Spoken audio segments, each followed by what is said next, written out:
Shoaib Mohammad, assistant professor, government law college Bundi. आज हम चर्चा करेंगे the transfer of property act 1882 की धारा 11 के बारे में। धारा 11 बात करती है restrictions repugnant to interest created where on a transfer of property and interest therein is created absolutely in favor of any person, but the terms of the transfer direct that such interest shall be applied or enjoyed by him in a particular manner. He shall be entitled to receive and dispose of such interest as if there were no such directions. Where any such direction has been made in respect of one piece of immovable property for the purpose of securing the beneficial enjoyment of another piece of such property, nothing in this section shall be deemed to effect any right which the transferor may have to enforce such directions or any remedy which he may have in respect of a breach thereof. यानी कि धारा 11 बात करती है सृष्टि हित के विरुद्ध निर्बंधन। जहाँ की संपत्ति के अंतरण पर संपत्ति में किसी व्यक्ति के पक्ष में हित आत्यांतिक सृष्ट किया जाता हो, किंतु अंतरण के निर्बंधन निर्देश करते हों कि वह ऐसे हित का किसी विशिष्ट रीति से उपायोजन या उपभोग करे, वहाँ वह ऐसे हित को ऐसे प्राप्त या व्यनित करने का हकदार होगा मानो ऐसा कोई निर्देश था ही नहीं। यदि कोई संपत्ति के उपभोग पर कोई निर्बंधन लगाता है, जो कि संपत्ति अंतरित कर दी गई है उसको उपभोग करने के तरीके पर कोई शर्त लगाता है, चाहे वो आंशिक हो या पूर्ण हो, तो इस प्रकार की शर्त जो होती है वो मान्य नहीं होती तथा जो अंतरिती है उस संपत्ति का अपने तरीके से उपभोग कर सकता है। जहाँ की ऐसा कोई निर्देश स्थावर संपत्ति के एक टुकड़े के बारे में उस संपत्ति के दूसरे टुकड़े के लाभवत उपभोग को सुनिश्चित करने के प्रयोजन से किया गया हो, वहाँ इस धारा की कोई भी बात किसी अधिकार पर जो अंतरक ऐसे निर्देश का प्रवर्तन कराने के लिए रखता हो या किसी ऐसे उपचार पर जो उसके भंग के बारे में रखता हो प्रभाव डालने वाली नहीं समझी जाएगी। यदि कोई ऐसी शर्त लगाई गई है जो एक संपत्ति से दूसरे संपत्ति को लाभ पहुंचाने के लिए हो, तो वहाँ पर इस प्रकार का जो शर्त है वो लगाई जा सकती है। इसका ये मतलब है। इसके बारे में हम आगे चर्चा करते हैं। पूर्ण हित के उपभोग को अवरोध करने वाली शर्तें, कंडीशन रिस्ट्रेनिंग एंजॉयमेंट। यदि संपत्ति का अंतरण पूर्ण रूप से किसी व्यक्ति के पक्ष में कर दिया जाता है, जब एक संपत्ति किसी व्यक्ति को पूर्ण रूप से ट्रांसफर कर दी जाती है, तो उस संपत्ति के उपभोग के संबंध में कोई सीमा या प्रतिबंध आरोपित करना अनुदान के प्रतिकूल होगा।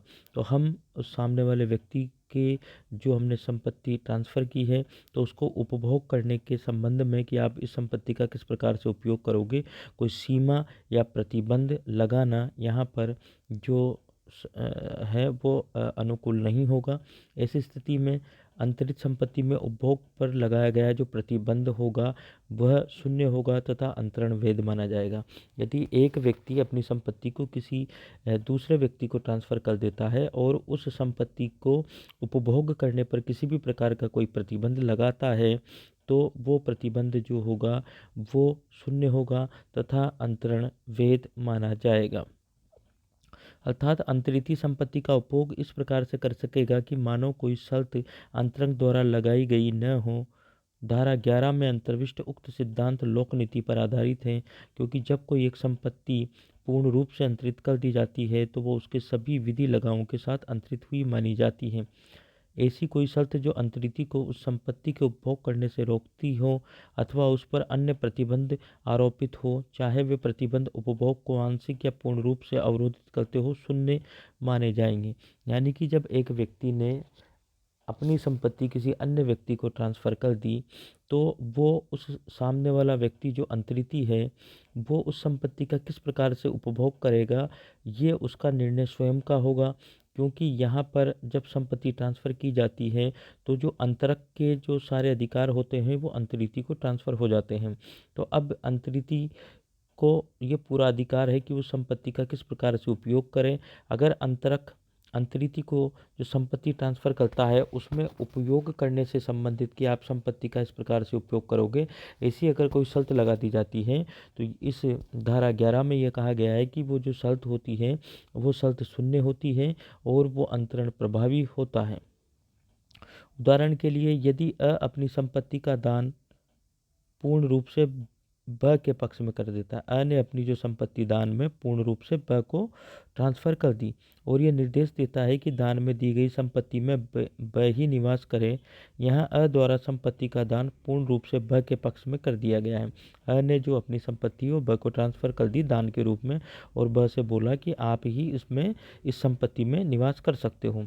अ द्वारा आरोपित यह निर्देश कि उस संपत्ति में ब ही निवास करेगा शून्य होगी, क्योंकि यहाँ पर जो शर्त लगाई गई है वो क्या होगी, वो शर्त शून्य होगी, क्योंकि यह ब की इच्छा के ऊपर निर्भर करता है कि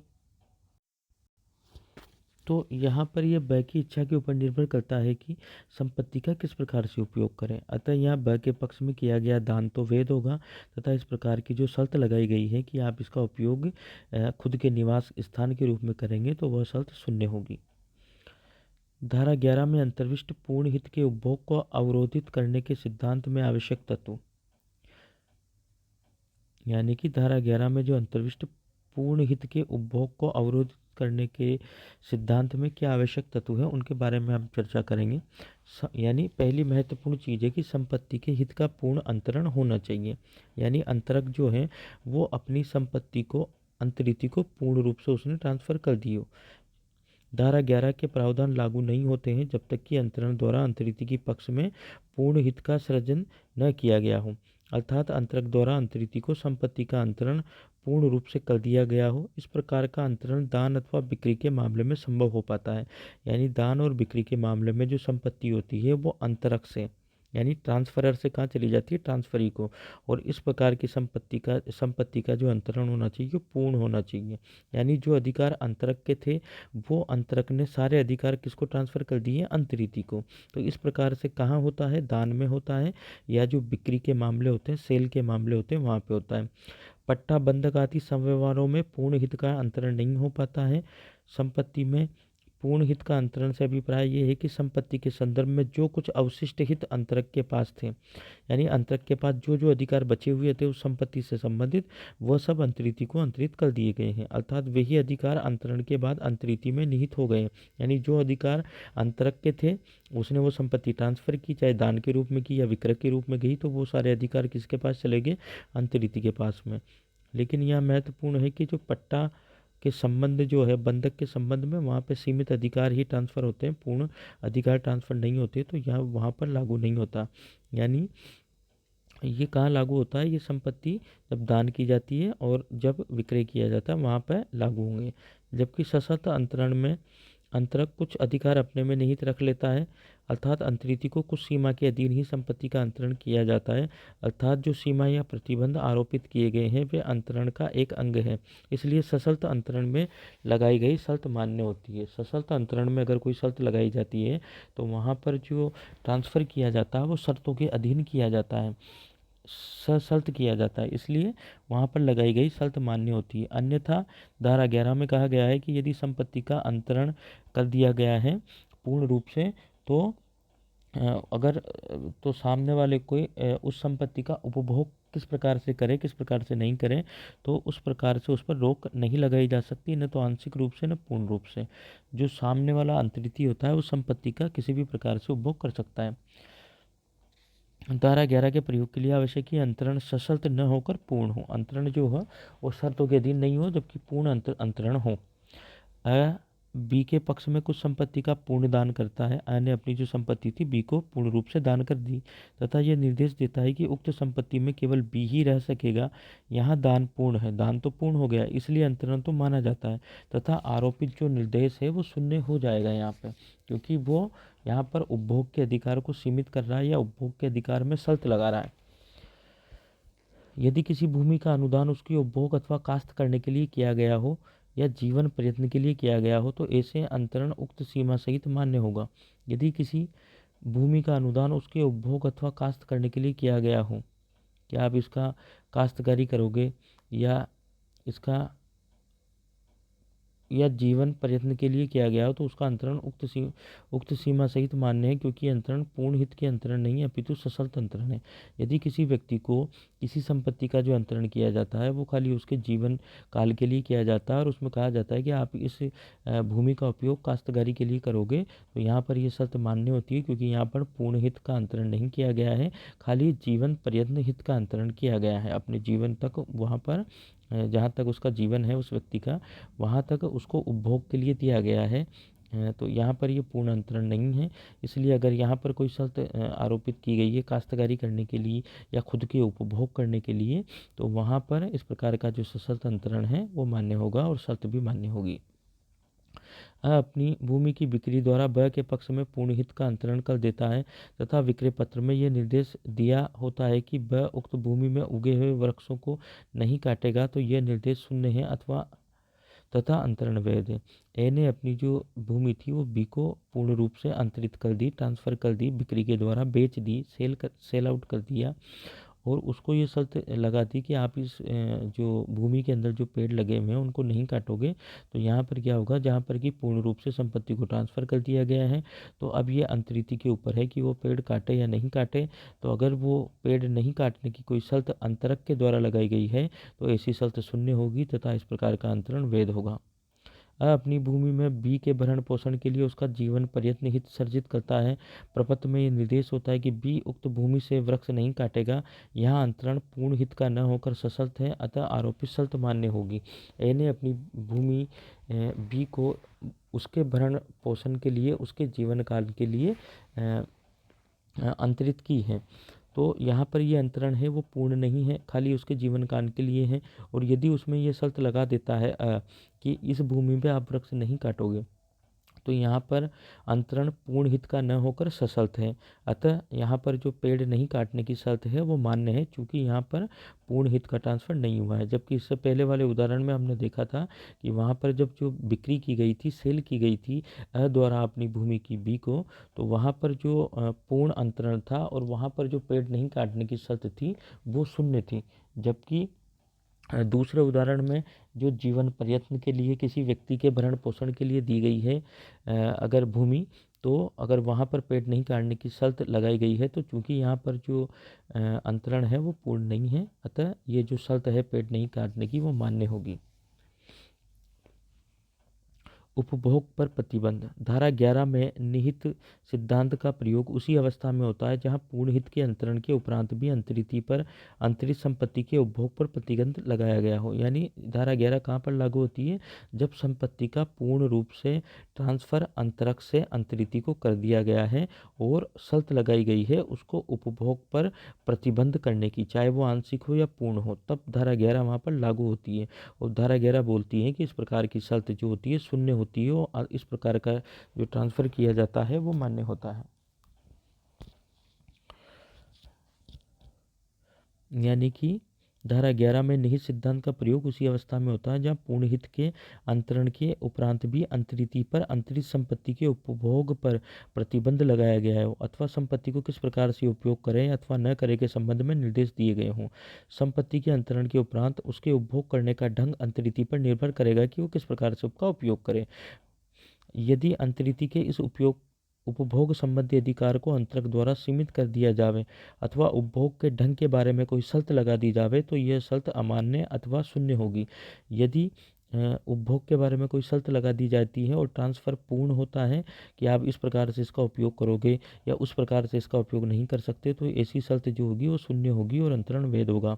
उदाहरण के लिए यदि यह मकान का पूर्ण अंतरण कर दिया जाता है और ये निर्देश दिया जाता है कि मकान का उपभोग रहने के लिए ही किया जावे, व्यापार अथवा छात्रावास के लिए नहीं, तो इस प्रकार की जो शर्त है वो यहाँ पर शून्य होगी। और इसी प्रकार मकान का पूर्ण अंतरण इस शर्त के साथ कि उसमें केवल अंतरक ही रह सकेगा, कोई नहीं मान्य नहीं होगा। यानी इस प्रकार पूर्ण अंतरण पर उपभोग पर जो शर्तें लगाई जाती है, चाहे वो आंशिक हो या वो पूर्ण हो, वो मान्य नहीं होगी। धारा 11 में निहित सिद्धांत के कुछ अपवाद भी हैं। धारा 11 के प्रावधान निम्न परिस्थितियों में लागू नहीं होती। यानी वो कौन कौन सी परिस्थितियां हैं जिसमें धारा 11 के जो प्रावधान होते हैं वो लागू नहीं होते। अर्थात निम्न परिस्थितियों में संपत्ति के पूर्ण हित के अंतरण के उपभोग पर लगाया गया प्रतिबंध मान्य होगा। किन परिस्थितियों में मान्य होगा? जब संपत्ति का सशर्त अंतरण किया गया हो। जैसा कि उपरोक्त विवेचन से स्पष्ट है कि धारा 11 के प्रयोग के लिए आवश्यक है कि संपत्ति को पूर्ण रूप से अंतरित कर दिया गया हो। यदि संपत्ति का पूर्ण रूप से अंतरण कर दिया जाता है तो वहाँ पर धारा 11 के सिद्धांत लागू होंगे, और यदि संपत्ति का अंतरण किसी शर्त के अध्याधीन किया जाता है वहाँ धारा के प्रावधान लागू नहीं होंगे, क्योंकि ये अगर किसी शर्त के अध्याधीन अंतरण किया जाता है तो वो पूर्ण अंतरण की श्रेणी में नहीं आता। उदाहरण के लिए यदि संपत्ति का अंतरण अंतरिति के निजी उपभोग के लिए किया गया है तो यह शर्त मान्य होगी।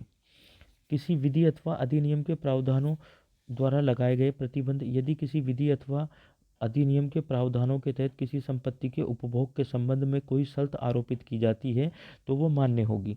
उदाहरण के लिए यदि कोई काश्तकारी जमीन है और उसका अंतरण किया जाता है तो उसके उपभोग के संबंध में लगाई गई कि यह शर्त कि इस भूमि का उपयोग केवल काश्त खेती के लिए हो सकेगा, अन्य के लिए नहीं, मान्य होगा, क्योंकि यहाँ पर यह विधि या अधिनियम इस बात को इस प्रावधान को या इस शर्त को अधिरोपित कर सकते हैं।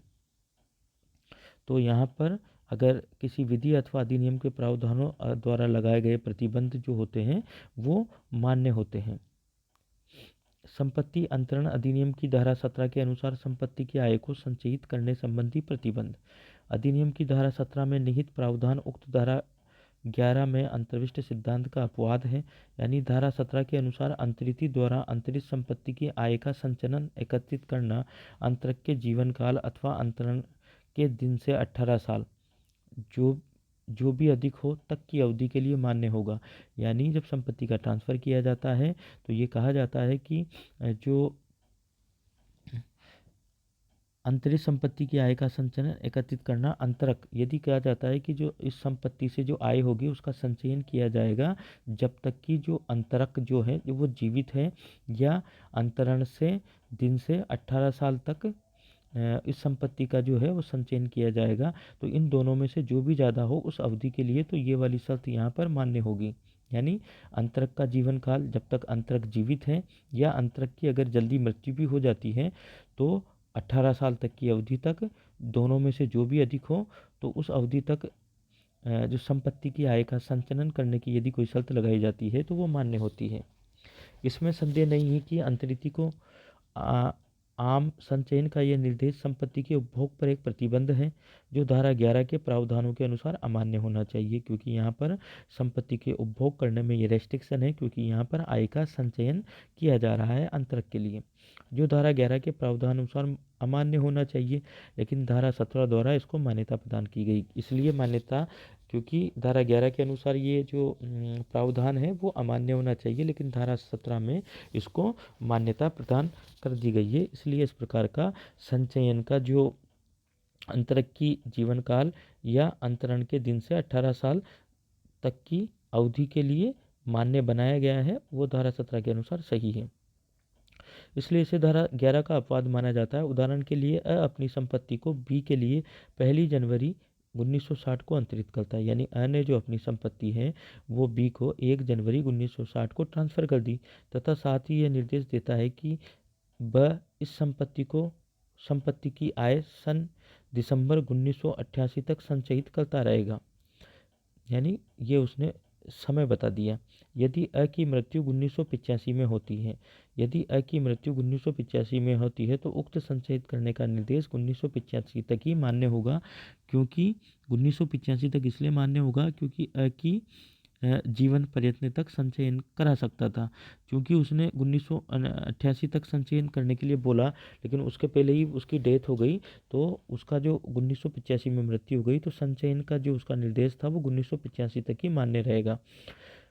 क्योंकि यहाँ अंतरण 18 साल बाद जो 1978 में पूरे हो जाते हैं भी जीवित रहता है, या तो अगर वो नहीं होता तो 18 साल तक मैक्सिमम लिमिट थी, अगर उसकी मृत्यु नहीं होती तो, अगर मृत्यु हो जाती जैसे 1988 तक संचयित करता रहेगा, जैसे 1960 में किया गया था, और 1960 के बाद सपोज करो 1970 में मृत्यु हो जाती है उसकी, तो बाकी का जो 8 साल है उस बाकी के 8 साल में ही संचयन किया जाता है, क्योंकि 1960 से 1970 में अगर मृत्यु हो जाती तो 1978 यानी 8 साल तक ही उसका आगे संचयन किया जा सकता था।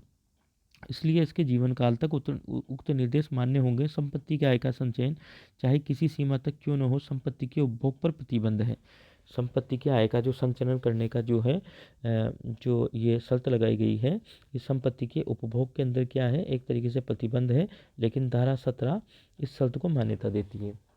यानी कि धारा 17 में कहा गया है कि इस प्रकार का जो संचयन का जो संपत्ति की आय का जो संचयन का जो शर्त है वो अंतरक यानी ट्रांसफ़र जो है उसके जीवन काल तक, या फिर जब से ट्रांसफ़र हुआ है तब से 18 साल तक की अवधि जो भी अधिकतम हो वहाँ तक इस प्रकार का जो संचयन का जो आदेश है वो, इस संचयन की जो शर्त है वो मान्य होती है। अगला आता है अंतरक द्वारा अपनी निजी भूमि के फायदेमंद उपभोग के लिए लगाया गया प्रतिबंध। यदि अंतरक उसकी जो निजी भूमि है उसका फायदेमंद उपयोग के लिए अगर कोई शर्त लगा देता है, कोई प्रतिबंध लगा देता है, तो इस प्रकार से लगाया गया प्रतिबंध मान्य होता है। जैसा कि हम उदाहरण से समझ सकते हैं कि अ दो संपत्तियों एक्स तथा वाई का स्वामी है। अ जो है उसके पास दो संपत्तियां हैं, एक्स भी है वाई भी है। अपनी वाई संपत्ति को बी के लिए अंतरित कर देता है। ने अपनी जो वाई संपत्ति थी वो बी को दे दी और ये शर्त आरोपित करता है कि बी वाई संपत्ति के उस भाग को जो एक्स संपत्ति से संलग्न है वाई संपत्ति में खुली हवा व प्रकाश जाने के लिए खुला रखेगा, अर्थात उस भाग पर वो कुछ निर्माण नहीं करेगा। अ द्वारा लगाया गया उपरोक्त प्रतिबंध मान्य होगा जिसका प्रवर्तन कराया जा सकता है, क्योंकि वहाँ पर जो अ ने जो अपनी एक संपत्ति बेची है तो उसके साथ शर्त लगा दी कि उसका जो कुछ हिस्सा है वो खुला रखेगा, ताकि जिससे खुली हवा व प्रकाश जाने के लिए वहाँ पर जो दूसरी उसकी जो दूसरी संपत्ति है उस पर हवा व प्रकाश की व्यवस्था हो सके। और वहाँ पर जो उसने संपत्ति बेची है उस पर ये शर्त भी लगा देता है कि उस पर कोई निर्माण कार्य नहीं करेगा। तो इस प्रकार का जो प्रतिबंध है वो मान्य होगा, क्योंकि यहाँ पर उसने अपनी जो निजी दूसरी संपत्ति थी उसका फायदेमंद उपयोग करने के लिए यह प्रतिबंध लगाया था। यानी ए के पास में दो संपत्ति है एक्स और वाई, तो ए ने अपनी जो वाई संपत्ति है वो बी को बेच दी और बी से ये बोला कि आप वाई संपत्ति के उस भाग में निर्माण नहीं करेंगे जहाँ से हवा हवा और पानी और रोशनी आती है। तो जो बी है वो वहाँ पर उस संपत्ति में निर्माण नहीं कर सकता, क्योंकि ए ने अपनी जो एक्स संपत्ति है तो उसको फ़ायदा पहुंचाने के लिए, अपनी निजी संपत्ति को फ़ायदा पहुंचाने के लिए अपनी वाई संपत्ति को जब बेची है बी को तो उस पर यह शर्त लगाई गई है। तो ऐसी शर्त मान्य होगी और बी जो जो एक्स संपत्ति है तो उसको फ़ायदा पहुंचाने वाली जो वाई संपत्ति का जो हिस्सा है उस पर किसी प्रकार का निर्माण कार्य नहीं कर सकता, जिससे कि ए जो है अपनी जो एक्स संपत्ति का उपभोग सही तरीके से कर सके। तो इस प्रकार की जो शर्त होती है वो मान्य होती है। अब हम थोड़ा सा चर्चा करेंगे धारा 10 और धारा 11 में क्या अंतर है। अधिनियम की धारा 10 व 11 दोनों में संपत्ति के अंतरण के समय प्रतिबंध आरोपित किए जाते हैं जो लोक नीति के आधार पर शून्य है, लेकिन किया गया अंतरण वैध होता है। यानी धारा 10 और 11 में ही अगर इस प्रकार का जो कोई मतलब शर्तें या इस प्रकार का कोई प्रतिबंध लगाया जाता है तो उन प्रतिबंधों को शून्य कहा गया है, लेकिन किया जो अंतरण है उनको वैध बताया गया है दोनों के अंदर। लेकिन फिर भी इन दोनों सिद्धांतों के मध्य अंतर है। धारा 10 और 11 में अंतर है, वो अंतर क्या है। उपरोक्त दोनों धाराओं में आधारभूत अंतर ये है कि शब्द आत्यंतिक पूर्णतः धारा 10 में शर्त से संबंधित है। यानी धारा 10 ये बोलती कि अगर ट्रांसफ़र एक व्यक्ति से दूसरे व्यक्ति को जो संपत्ति दी जाती है अगर उसमें ऐसी शर्त लगा दी जाती है कि आप इसको ट्रांसफ़र नहीं कर सकते, तो इस प्रकार की जो शर्त है वो पूर्ण शर्त जो है वो शर्त क्या होगी, शून्य होगी और इस प्रकार का अंतरण मान्य होगा। जबकि धारा 11 में अंतरण से संबंधित है, अर्थात धारा 11 में किया गया अंतरण पूर्ण या आत्यंतिक होना चाहिए, पूर्ण ट्रांसफ़र होना चाहिए। सशर्त अंतरण के संबंध में धारा 11 लागू नहीं होती। अगर शर्तों के तहत अंतरण किया गया है या अंतरण पूर्ण नहीं है यानी जो अधिकार अंतरक के थे, अगर वो सारे के सारे अधिकार अंतरिति को ट्रांसफ़र नहीं हुए हैं, जैसा कि बंधक में होता है, ठीक है, पट्टे में होता है, वहाँ पर जो अंतरक के अधिकार थे वो पूर्ण रूप से अंतरिति को ट्रांसफ़र नहीं होते, खाली उनका उपभोग तक अधिकार सीमित होता है या सीमित ही अधिकार प्रदान किए जाते हैं।